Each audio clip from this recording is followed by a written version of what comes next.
Spectroscopy के बारे में। Welcome to my channel Masar academy, this is Himanshu. Let's start your topic. So basically जैसा कि आप जानते हैं ये वीडियो सीरीज चल रही है for B pharma 7th semester. Instrumental method of analysis आपका जो सब्जेक्ट है उसमें एक एक टॉपिक वाइज हम वीडियो बनाते जा रहे हैं और उसको अच्छे से डिस्कस करते जा रहे हैं। आज का हमारा टॉपिक रहेगा एटॉमिक अब्जॉर्प्शन स्पेक्ट्रोस्कोपी। ये आपके यूनिट सेकंड का जो टॉपिक है उसको आज हम डिस्कस करेंगे। ओके, चलिए। तो फर्स्ट ऑफ ऑल मैं आपको बताना चाहूँगा कि हमने और भी वीडियो अपलोड कर चुका हूँ मैं, जैसे कि flame photometry, fluorimetry, UV spectroscopy, IR spectroscopy. मैंने उसके लिए एक सेपरेट प्लेलिस्ट बना के रखी है। आपको मेरे चैनल में जाना है, प्लेलिस्ट में जाना है और सारे के सारे वीडियो आप वहाँ पे चेक कर सकते हैं। चलिए, तो आज का जो हमारा टॉपिक है वो एटॉमिक अब्जॉर्प्शन स्पेक्ट्रोस्कोपी। देखिए, एटॉमिक अब्जॉर्प्शन स्पेक्ट्रोस्कोपी जो है वो लगभग आपका सिमिलर रहेगा फ्लेम फोटोमेट्री जो कि हम पढ़ चुके हैं। यहाँ पे एक इंपॉर्टेंट चीज ये आती है कि सर एटॉमिक अब्जॉर्प्शन स्पेक्ट्रोस्कोपी और फ्लेम फोटोमेट्री दोनों में हम किसी भी मेटल का ही एनालिसिस करते हैं, तो दोनों में डिफरेंस क्या है? दोनों में डिफरेंस क्या रह जाता है जब हम दोनों में मेटल का एनालिसिस करते हैं? तब अब मैं आपको बताना चाहूंगा। देखिए, एटॉमिक अब्जॉर्प्शन स्पेक्ट्रोस्कोपी जो है वो थोड़ी सी सफिस्टिकेटेड इंस्ट्रूमेंट है। सफिस्टिकेटेड से मतलब ये है कि अगर आपको ट्रेस मेटल है, आपके ट्रेस मतलब बहुत ही माइनर क्वांटिटी में आपके पास सैंपल एनालिसिस करना है आपको, या फिर कोई अर्थ मेटल है, सॉइल मेटल है, या फिर आपको बॉडी फ्लूइड है, ब्लड प्रोडक्ट है, आपके प्लाज्मा है, ब्लड है, उन सब का एनालिसिस करना है और बहुत ही माइनर लेवल पर आपको जाके उसका एनालिसिस करना है। उस कंडीशन में हम एटॉमिक अब्जॉर्प्शन स्पेक्ट्रोस्कोपी यूज करते हैं। चलिए, अब इसमें डिफरेंस क्या है सर? यहाँ पे जो है इलेक्ट्रोमैग्नेटिक रेडिएशन का मैं यूज करूंगा। जब वर्ड स्पेक्ट्रोस्कोपी आता है तब आपके दिमाग में ये आ जाना चाहिए, स्पेक्ट्रोस्कोपी का मतलब है जब हम किसी भी मॉलिक्यूल को किसी भी लाइट से डील कराते हैं। कौन सी लाइट? Electromagnetic radiation. चाहे वो यूवी स्पेक्ट्रोस्कोपी हो, चाहे वो आईआर स्पेक्ट्रोस्कोपी हो, या कोई दूसरी स्पेक्ट्रोस्कोपी हो, जब हम किसी भी मॉलिक्यूल को किसी भी लाइट से डील करवाते हैं, लाइट के एब्जॉर्प्शन होता है, इमिशन होता है, जो कुछ भी होता है उसको हम स्पेक्ट्रोस्कोपी बोलेंगे। तो यहाँ पे एटॉमिक एब्जॉर्प्शन का मतलब है जो मेटल एटम है यहाँ पे एब्जॉर्प्शन जो करेंगे लाइट को, उसी को हमको एनालिसिस करना है। चलिए एक एक करके पॉइंट वाइज पढ़ते हैं। It is an instrumental technique for the analyzing of rare earth matter.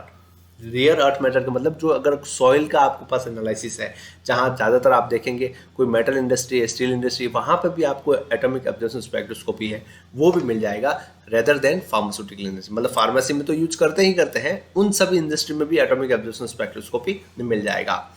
Trace metal मैंने अभी आपको बताया, स्मॉल क्वांटिटी में जो सैंपल होता है उसको हम ट्रेस मेटल बोलते हैं। Present in the sample, it can be provide the total metal content in present of sample। मतलब पूरा मेटल जो सैंपल है आपके पास उसमें कितने टाइप के मेटल प्रेजेंट है और टोटल मेटल कंटेंट जो है उसको भी हम एनालिसिस कर सकते हैं। अब बात करते हैं हम एटॉमिक अब्जॉर्प्शन स्पेक्ट्रोस्कोपी का बेसिक कंसेप्ट क्या है। देखिए, when a solution having a metallic sample is placed in the flame zone, vapor of metallic sample will be obtained. And when a light particular wavelength can be allowed to pass through the flame, having an atom metallic sample, a part of light will be absorbed। अब इस चीज को आपको समझने के लिए मैं आपके साथ एक डायग्राम शेयर करूंगा। चलिए, ये जो डायग्राम है ये है फ्लेम एटॉमिक अब्जॉर्प्शन स्पेक्ट्रोस्कोपी का। जैसा कि आप इस डायग्राम में देख पा रहे हैं सर, फ्लेम फोटोमेट्री में क्या होता था कि सर यहाँ पे सैंपल जो है मेरा, इस सैंपल को मैं सीधा ऑटोमाइजेशन या गैसेस स्टेट में कन्वर्ट करता था और फ्लेम में जाकर वो सैंपल जो है वो क्या करता था सर, फ्लेम में जाकर ये सैंपल जो है वेपराइज हो जाता था और in the form of radiation energy of flame colour में वो अलग अलग डिफरेंट टाइप के फ्लेम कलर हमको मिलते थे। और यहाँ पे एक कॉनकेव मिरर लगा हुआ होता था, इस मिरर की रेडिएशन इस पे पड़ती थी, फिर डिटेक्टर की ओर जाता था और हमें डिटेक्ट होता था। ये तो हो गई फ्लेम फोटोमेट्री की बात, अगर मैं यहाँ तक बात करूँ। बट यहाँ पे एटॉमिक अब्जॉर्प्शन स्पेक्ट्रोस्कोपी में क्या है कि सर यहाँ पे एक हेलो कैथोड लैंप लगी हुई है जो कि रेडिएशन, इलेक्ट्रोमैग्नेटिक रेडिएशन जो है वो प्रोड्यूस करती है और इस इलेक्ट्रोमैग्नेटिक रेडिएशन को मुझे फ्लेम के अंदर से पास करना है और उसके बाद क्या होगा, आगे मोनोक्रोमेटर और डिटेक्टर लगा हुआ है। बेसिकली इसमें होता है क्या, देखिए ये सैंपल आप देख पा रहे हैं, इस सैंपल में ये जो सैंपल है यहाँ पे ऑटोमाइजेशन लगा होता है। ऑटोमाइजेशन मतलब कि यहाँ पे ये सैंपल जो, जैसे कि आपने देखा हुआ निबुलाइजर जो होता है ना, जो हम लेते हैं अस्थमा पेशेंट, उसमें क्या होता है वो लिक्विड फॉर्म में जो ड्रग होती है वो निबुलाइजेशन होता है उसका। मतलब एरोसोल्स बनते हैं, छोटे छोटे स्मॉल पार्टिकल, उसको फिर वो जो पार्टिकल बनते हैं वो यहाँ पे फ्लेम में जाके गैसियस फॉर्म में कन्वर्ट हो जाते हैं। अब जब गैसियस फॉर्म में वो कन्वर्ट हो जाते हैं तो कुछ लाइट को एब्जॉर्व करते हैं लोअर एनर्जी स्टेट से हायर एनर्जी स्टेट में जाने के लिए, और जो वो लाइट एब्जॉर्व करते हैं उसी लाइट को हम यहाँ पे डिटेक्टर पे डिटेक्ट कर देते हैं। जो जितनी लाइट एब्जॉर्व करेगा उसकी उतनी ही कंसंट्रेशन होगी। सिंपल सा बेसिक सा प्रिंसिपल है, जो जितनी लाइट एब्जॉर्व करेगा उतनी ही उसकी कंसंट्रेशन होगी। मान सकते हैं आप इसको यूवी स्पेक्ट्रोस्कोपी में, जैसे कि हमने पढ़ चुके हैं उस हिसाब से। चलिए अब तो यहाँ पे हमारा मटेरियल जो है इसको कंटिन्यू करते हैं। देखिए क्या था कि sir when a light particular wavelength, अब इसमें एक चीज ध्यान रखनी है, पर्टिकुलर वेवलेंथ से मतलब क्या है कि अगर सोडियम का एनालिसिस करना है तो उसकी 450 जो नैनोमीटर है उस पर वो डिटर्मिनेशन होगा, उसका एनालिसिस है, उसके लिए पर्टिकुलर वेवलेंथ फिक्स है। तो इससे क्या होगा कि अलग अलग कंपाउंड को अलग अलग वेवलेंथ के हेल्प से मुझे डिटर्मिनेशन करना पड़ेगा। ठीक है, तो यहाँ पे देखिए स्पॉट्स एक बहुत ही क्लियर लिखा हुआ है, when a light of particular wavelength is allowed to pass through the flame, जैसे कि हमने डायग्राम में देखा। Having a atom of metallic sample, a part of light will be absorb, थोड़ी सी लाइट को वो एब्जॉर्व करता है, और absorb light is directly proportional to density of atom, मतलब जितना मेटल प्रेजेंट है सब्सटेंस में सैंपल में उतनी ही ज्यादा लाइट एब्जॉर्ब होगी। कम मेटल प्रेजेंट है कम लाइट को एब्जॉर्ब करेगा, उसी की हेल्प से हम उसका एनालिसिस परफॉर्म कर पाएंगे, जैसे कि आप यहाँ पे देख रहे हैं। Therefore, atom absorption spectroscopy, one of the determination of amount light absorbed. This is the concentration of metallic can be determined because the absorption is proportional to density of. जैसे कि हमने डिस्कस किया कि सर कुछ नहीं, यहाँ पे जो है ये जो सैंपल है, ये सैंपल की जो नेबुलाइजर के थ्रू से सीधा फ्लेम जोन में लगा हुआ है, और फ्लेम जोन के बाद यहाँ पे हमने क्या है, हेलो कैथोड लैंप लगा दी है, हेलो कैथोड लैंप लगा दी। इससे ये जो रेडिएशन निकलती है वो फ्लेम के अंदर से गुजरती हुई मोनोक्रोमेटर में जाती है, और मोनोक्रोमेटर के बाद डिटेक्टर में डिटेक्ट हो जाती है। अब यहाँ पे क्या होता है, ये सैंपल लिक्विड फॉर्म में यहाँ से गैसियस फॉर्म में कन्वर्ट होता है, और फ्लेम में जाके वो जो है गैसियस फॉर्म में कन्वर्ट हो जाता है। अब जैसे ही वो गैसेस फॉर्म में कन्वर्ट होता है कुछ लाइट को एब्जॉर्व करता है, इलेक्ट्रोमैग्नेटिक रेडिएशन को, और जैसे ही वो लाइट को एब्जॉर्व करता है यहाँ पे मोनोक्रोमेटर पे डिटेक्टर पे हमें पता चल जाता है। यहाँ तक जो पोर्शन है वो फ्लेम फोटोमेट्री में खाली फ्लेम होती है, यहाँ पे मिरर लगा हुआ होता है और इससे हम इसको डिटेक्शन होता है। तो थोड़ा सा लगभग सिमिलर है, बट थोड़ा सा चेंजिंग यही है सर, यहाँ पे एटॉमिक एब्जॉर्प्शन स्पेक्ट्रोस्कोपी में हम बेसिकली इलेक्ट्रोमैग्नेटिक रेडिएशन का यूज करते हैं। देखिए एडवांटेज क्या है sir, spectral interference does not occur, जैसे कि हम पढ़ चुके हैं फ्लेम फोटोमेट्री में स्पेक्ट्रल इंटरफेरेंस का बहुत इंपॉर्टेंट रोल है। वहाँ पे स्पेक्ट्रल इंटरफेरेंस जो है वो देखने को मिलता है, क्योंकि हमको एक ही फ्लेम में 2 या 3 एटम जो है एक साथ भी कई बार नजर आ जाते हैं।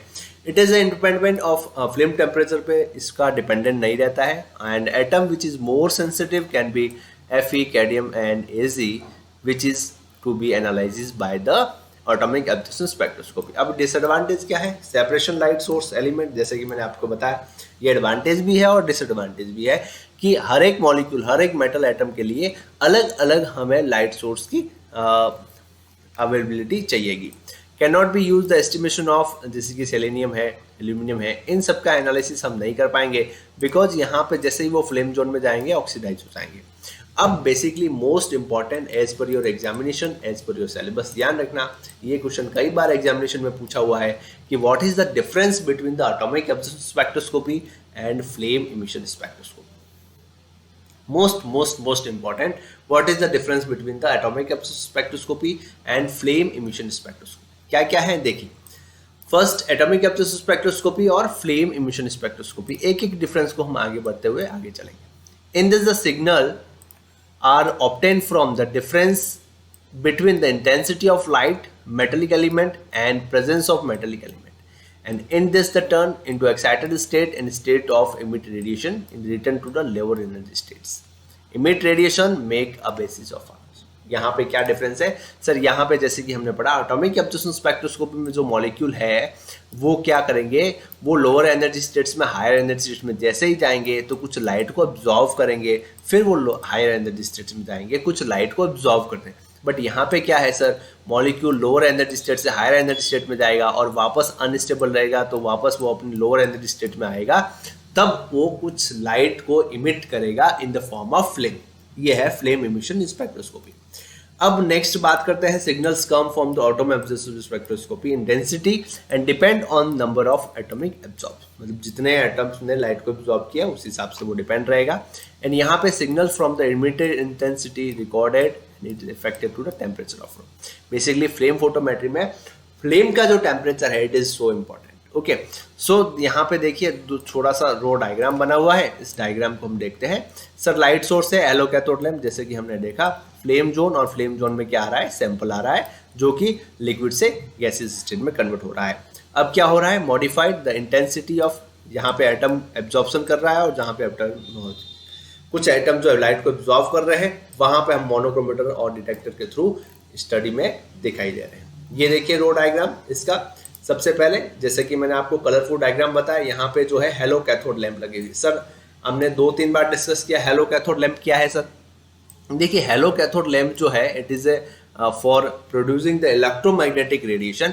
इसमें बेसिकली क्या होता है, एक ग्लास का चैम्बर है जिसमें कि ऑर्गन और नियॉन गैस भरी हुई होती है, और यहाँ पे टंगस्टन वायर जो है वो लगा हुआ होता है। एनोड और कैथोड के थ्रू जब हम इसमें इलेक्ट्रिसिटी फ्लो करते हैं तब यहाँ पे इलेक्ट्रोमैग्नेटिक रेडिएशन इलेक्ट्रोमैग्नेटिक रेडिएशन जो है वो डेवलप होती है, जैसे कि आप यहाँ पे रेड लाइट में देख रहे हैं, रेड लाइन में देख रहे हैं। ठीक है, जैसे इलेक्ट्रोमैग्नेटिक रेडिएशन जो है प्रोड्यूस होती है उसको हम पास कराते हैं फ्लेम जोन में, और फ्लेम जोन के थ्रू यहाँ पे ये डिटेक्टर मोनोक्रोमेटर, ये क्या है, एंट्रेंस स्लिट, प्लिज्मा ग्रेटिंग और एग्जिट स्लिट, ये किसके पार्ट हैं, ये मोनोक्रोमेटर के, और फिर ये डिटेक्टर की ओर चला जाएगा। ठीक है, तो यहाँ पे क्या हुआ कि जैसे ही सैंपल को मैंने यहाँ पुट किया सर, सैंपल जो है, सैंपल में यहाँ पे लिक्विड स्टेट में सैंपल है, और यहाँ पे एसिटाइल और एलिन किसके लिए है, ये फ्लेम को मेंटेन करने के लिए, फ्लेम को कंटिन्यूसली जलाने के लिए, और ड्रेन जो है वो वाटर एग्जिस्ट में, सॉरी रिमेनिंग जो एयर है वो निकलती है। तो फ्लेम जोन में क्या हुआ सर, फ्लेम जोन में यहाँ पे सैंपल जो है वो लिक्विड से गैसेस स्टेट में कन्वर्ट हुआ, और जैसे ही वो गैसेस स्टेट में कन्वर्ट हुआ तो यहाँ पे जो इलेक्ट्रोमैग्नेटिक रेडिएशन आ रही है उसने कुछ अमाउंट ऑफ इलेक्ट्रोमैग्नेटिक रेडिएशन का एब्जॉर्ब किया, और जितना उसकी कंसंट्रेशन थी उसके हिसाब से उसने लाइट को एब्जॉर्ब कर लिया, और वो हमको डिटेक्टर के थ्रू पता चल गया। एक एक इंस्ट्रूमेंटेशन के बारे में हम डिस्कस करते हैं। हेलो कैथोड लैंप, जैसे कि मैंने आपको बताया, ग्लास चैम्बर है sir, consist anode and tungsten wire, cathode and element of spectra. जैसे इलेक्ट्रिसिटी प्रोवाइड करवाएंगे, ग्लास चैम्बर में नियॉन और आर्गन गैस भरी हुई है, और वो गैस जो है वेपराइज सैंपल में कन्वर्ट होके इसमें इलेक्ट्रोमैग्नेटिक रेडिएशन जो है वो डेवलप करती है। अब यहाँ पे एक आपने देखा होगा ये चॉपर लगा हुआ है। चॉपर क्या है, chopper it is a rotating wheel consist of metalling shield which is place between the light source and flame. Flame zone और लाइट सोर्स के बीच में एक चॉपर को हम सेटअप करते हैं, so that can be break the study state of light into the pulsating light resulting to the production of pulsating current. यहाँ पे चॉपर इसलिए हम लगाते हैं, कंटिन्यूसली जो इलेक्ट्रोमैग्नेटिक रेडिएशन है वो कंटिन्यूसली फ्लेम जोन की ओर आगे बढ़ती रहे। फ्लेम, फिर आता है आपका फ्लेम एटॉमिक सेल या फ्लेम जोन बनना। क्या है ये देखिए, the flame zone use for production of absorption of atom, the converter of liquid sample into the gaseous small droplet, further the converter to dry state, and this salt further heating to the converter of vapor state। क्या हो रहा है यहाँ पे देखिए, जैसे कि flame zone में हमें जाना है कि सैंपल जो है सर वो लिक्विड स्टेट से गैसेस स्मॉल ड्रॉप पार्टिकल में कन्वर्ट होके गैसेस फॉर्म में कन्वर्ट होता है, और उसके बाद यहाँ पे हम इलेक्ट्रोमैग्नेटिक रेडिएशन फ्लो करते हैं तो वो लाइट को एब्जॉर्ब करता है। बेसिकली फ्लेम जोन जो है 2 टाइप के बर्नर हमने पढ़ने हैं, टोटल कंजप्शन बर्नर और प्रीमिक्स बर्नर, जैसा कि हम फ्लेम फोटोमेट्री में यही बर्नर के बारे में डिस्कस किया था। अब यहाँ पे इसका विथ एग्जांपल और विथ डायग्राम हम डिस्कस कर लेंगे। कुछ नहीं, यहाँ पे सिंपल सा एक प्रोसेस लगा हुआ है जिसमें कि एक पार्टिकल जो है एक फ्लो जो है वो फ्यूल का है, दूसरा ऑक्सीडेंट का है। देखिए ऑक्सीजन तो जरूरी है फ्लेम को जलने के लिए, तो यहाँ पे फ्यूल और ऑक्सीजन के थ्रू यहाँ पे ओपनिंग बेस है जिससे कि फ्लेम निकलती है, और सैंपल को हमने नीचे सेटअप कर दिया। टोटल कंजप्शन बर्नर इसको हम बोलेंगे। In the total consumption burner the sample solution fuel oxygen are pass through the separated material meet at the opening and base of flame as a sample converting the metallic element. The metallic liquid so that flame break the sample and required to the base of flame. ठीक है, next हमारा आता है कि देखिए अब यहाँ पे बात आती है टोटल कंजम्पशन बर्नर जो है, इसका एडवांटेज और डिसएडवांटेज क्या है। It is a produce high sensitive and no explosive hazard, noise production is more, मतलब इसकी आवाज़ जो है थोड़ी सी ज़्यादा है, बट ये गुड है, सेंसिटिविटी अच्छी है। नेक्स्ट आता है हमारा प्रीमिक्स्ड बर्नर। प्रीमिक्स बर्नर में क्या है, बेसिकली देख लिए मैं बता देता हूँ। एक पोर्शन ऑक्सीडेंट के लिए है, एक सैंपल के लिए है, दूसरा फ्यूल के लिए है। अब इसमें क्या होता है, यहाँ पे 2-3 रोटेटिंग बफलर लगे हुए होते हैं और 2-3 जो है ये जो है स्टेशनरी बफलर लगे हुए। स्टेशनरी बोले तो जो फिक्स रहते हैं, रोटेटिंग जो घूमते रहते हैं। यहाँ पे क्या होगा, सैंपल ड्रॉपलेट में कन्वर्ट होने के बाद जो है वो पूरा मिक्स होके फिर ये फ्लेम जोन की ओर बाहर आएगा, जिसको कि हम प्रीमिक्स्ड बर्नर बोलते हैं। From the respective place fuel and oxygen sample enter to burner and mix to the substance take place through the baffler and resulting product which cause the converting of liquid sample into the vapour sample. Advantage क्या है इसके, देखिए, no noise production and rate of sample is less. Disadvantage, chance of exposure is more and wastage of sample is more. Monochromator का 3 part है, intrinsic, prism, exit, same as UV, जैसा कि हम UV spectroscopy में पढ़ सकते हैं, वो को वो यहाँ पे मोनोक्रोमेटर में पढ़ना है। डिटेक्टर जो है, पीएमटी डिटेक्टर हमारा एवरग्रीन जो हम यूज करते आ रहे हैं हमेशा, फोटो मल्टीप्लायर ट्यूब, जिसको कि हम फोटो फ्लोरीमेट्री में पढ़ा, हमने इसको यूवी स्पेक्ट्रोस्कोपी में पढ़ा और आज हम इसको एटॉमिक एब्जॉर्प्शन स्पेक्ट्रोस्कोपी में पढ़ रहे हैं। पीएमटी डिटेक्टर ही हम इसमें यूज करते हैं, ठीक है। पीएमटी डिटेक्टर में याद दिला दूं आपको, बेसिकली ये जो है ग्लास चैम्बर होता है जिसमें कि सर 9 से 16 जो है एनोड होते हैं, जिसको कि मैं ग्रुप में क्या बोलता हूँ, डायनोड बोलता हूँ, और एक कैथोड होता है। जिस एनोड और कैथोड पे क्या लगा हुआ होता है सर, लाइट सेंसिटिव मटेरियल लगा होता है, जिससे कि सिग्नल जो है वो बढ़ता जाता है और फाइनली वो बढ़ता जाता है। जैसे कि यहाँ पे सिग्नल पड़ा, फिर आगे जाएगा, फिर ऐसे ऐसे ऐसे करके, आपने डायग्राम आपको याद आ रहा होगा, ठीक है। अब फिर आता है आपका एम्पलीफिकेशन का मतलब क्या है कि जो सिग्नल आपको मिलता है वो सिग्नल जो है बहुत लो, मतलब बहुत ही लो सेंसिटिव है, इसको आपको एम्पलीफाई करके रीड आउट करना पड़ेगा, इसलिए हमने एक एम्पलीफायर भी यहाँ पे सेट करना पड़ता है। फिर लास्ट में आपका आता है रीड आउट डिवाइस, जिसको कि हमको जो एनालिसिस हुआ है उसको रीड आउट करने के लिए ये सारा देखना पड़ता है। अब यहाँ पे बात आती है सिंगल बीम एटॉमिक स्पेक्ट्रोस्कोपी और डबल बीम की। डबल बीम और सिंगल बीम में क्या फर्क है, जैसे कि हम यूवी स्पेक्ट्रोस्कोपी में पढ़ सके हैं कि डबल बीम में क्या होता है कि सॉल्वेंट और ब्लैंक आर एनालाइज सेपरेटली, मतलब सिंगल बीम में क्या होता है कि पहले हमको सैंपल रखना है, सॉल्वेंट रखना है, ब्लैंक रखना है, फिर हमको ब्लैंक को हटाना है, फिर हमको सैंपल रखना है, मतलब एक ही पोर्शन है सैंपल रखने के लिए। डबल बीम में क्या, सैंपल भी रख दिया और रेफरेंस भी रख दिया और एक साथ में आपने एनालिसिस परफॉर्म कर लिया। सेम यूवी में जैसा हम पढ़ चुके हैं, सिंगल बीम बोले तो एक ही स्लॉट है, पहले ब्लैंक रखो, फिर उसको हटाओ, फिर सैंपल को रखो, फिर एनालिसिस करो। डबल बीम में दोनों एक साथ रखो और एनालिसिस कंप्लीट कर लो। नेक्स्ट यहाँ पे आता है नेबुलाइजेशन क्या है, जैसे कि मैंने आपको बताया कि nebulisation process fine mist particle small droplet पे कन्वर्ट हो जाता है, ऑटोमाइजर जो लगा होता है, जैसे कि सैंपल जो है लिक्विड से गैसेस फॉर्म में कन्वर्ट हो सकता है। अब इसकी एप्लीकेशन आती है, it is use in analytical chemistry and determination of water content, water minerals content, बहुत सारे वैसे के यूज हैं इसके। वाटर में क्या क्या कंटेंट प्रेजेंट है, कौन कौन सा मेटेलिक प्रेजेंट है, वो हम पढ़ सकते हैं। बायोकेमिस्ट्री, फूड, जैसे कि quantitative analysis of blood, plasma, बहुत सारे सैंपल जो हैं उसका भी हम एनालिसिस कर सकते हैं, ठीक है। Quantitative analysis, determination of amount of radiation absorb sample through. फिर है helps in simultaneous of multi component of analysis, determination of metallic biological fluid, for example sample, toxic material, blood and blood sample injected to the flame zone. ये बहुत सारे हम analysis हम इसका perform करते हैं। Determination of metallic element in food product, even determination of metallic element in soil product, किसी भी मिट्टी में भी क्या क्या मेटल प्रेजेंट है उसको भी हम एनालिसिस कर सकते हैं। Determination of calcium, sodium, potassium, blood serum, various diagnostic product. Calcium can be determine disease kidney stone and potassium and sodium can be determination of the electrolyte imbalance of body. ये बहुत सारे use हैं electromagnetic atomic absorption spectroscopy के, जो कि हमने कुछ आपके साथ डिस्कस किए हैं, ठीक है। इसी के साथ आपका ये टॉपिक जो है वो कंप्लीट होता है। इसके रिगार्डिंग कोई भी आपको कंफ्यूजन है तो जरूर पूछें, मैं पूरी कोशिश करूंगा उसको एक्सप्लेनेशन देने और आंसर देने की। और मैं बताना चाहूँगा for B pharma 7 semester student topic wise मैंने वीडियो अपलोड कर चुका हूँ, मैं आप मेरे प्लेलिस्ट में जाके चेक कर सकते हैं। और इसके रिगार्डिंग कोई भी कंफ्यूजन है तो जरूर पूछें, मैं पूरी कोशिश करूंगा आंसर और एक्सप्लेनेशन देने। Okay, so thank you so much for watching. Keep watching, keep supporting.